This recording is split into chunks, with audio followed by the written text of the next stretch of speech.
Welcome to ఏమి జరుగుతోంది. నా పేరు కోపల్ల ఫణికుమార్, తెలంగాణ ఫెడరల్ నుంచి. తెలంగాణలో అమెజాన్ దిగ్గజ సంస్థ భారీ పెట్టుబడులకు రెడీ అయింది.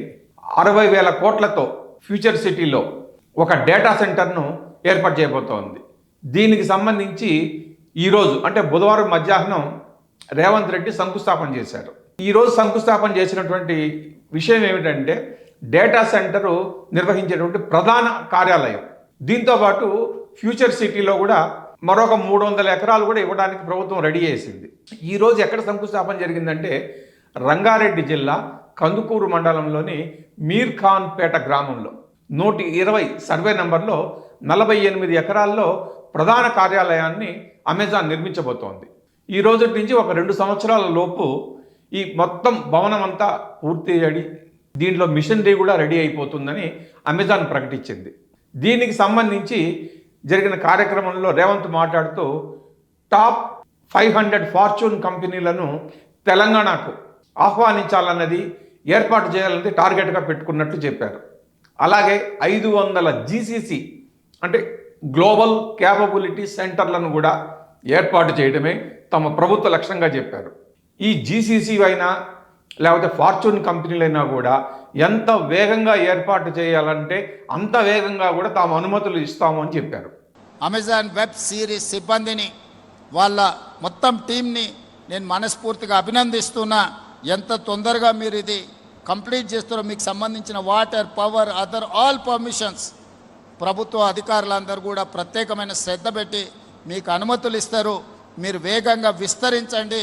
2034 లోపల 1,00,000 కోట్ల రూపాయల పెట్టుబడులు ఇక్కడికి తీసుకురావాల్సిందిగా మీకు విజ్ఞప్తి. ఈ అనుమతులు ఇవ్వడం కోసం అవసరమైనటువంటి ప్రోత్సాహకాలు, రాయితీలు అన్నిటినీ వర్కౌట్ చేయడం కోసం సింగిల్ విండో విధానాన్ని ఏర్పాటు చేస్తున్నట్టు కూడా రేవంత్ ప్రకటించారు. కాబట్టి ఫార్చ్యూన్ కంపెనీలైనా జీసీసీలైనా ఎటువంటి అనుమానం పెట్టుకోకుండా కాలయాపన జరుగుతుందనేటువంటి అపోహలను పక్కన పెట్టి తెలంగాణకు రావాలని, హైదరాబాద్ చుట్టుపక్కల ఎక్కడ అవకాశం ఉంటే అక్కడ ఫ్యూచర్ సిటీ కావచ్చు, ఔటర్ రింగ్ రోడ్ కావచ్చు, ఇన్నర్ రింగ్ రోడ్ కావచ్చు, ఎక్కడ అవకాశం ఉంటే అక్కడ భూములు కేటాయిస్తామని, తమ సెంటర్లు పెట్టమని రేవంత్ రెడ్డి ఆహ్వానించారు. ఇటువంటి కంపెనీలు ఆహ్వానించడము లేకపోతే రావడం వల్ల ఏమవుతుందంటే తెలంగాణకు ఈ పెట్టుబడుల వల్ల ఆర్థికంగా పురోగతి జరుగుతుంది. రెండోది, ప్రత్యక్షంగా పరోక్షంగా కొన్ని వేల మందికి ఉద్యోగ ఉపాధి అవకాశాలు కూడా దొరుకుతాయి.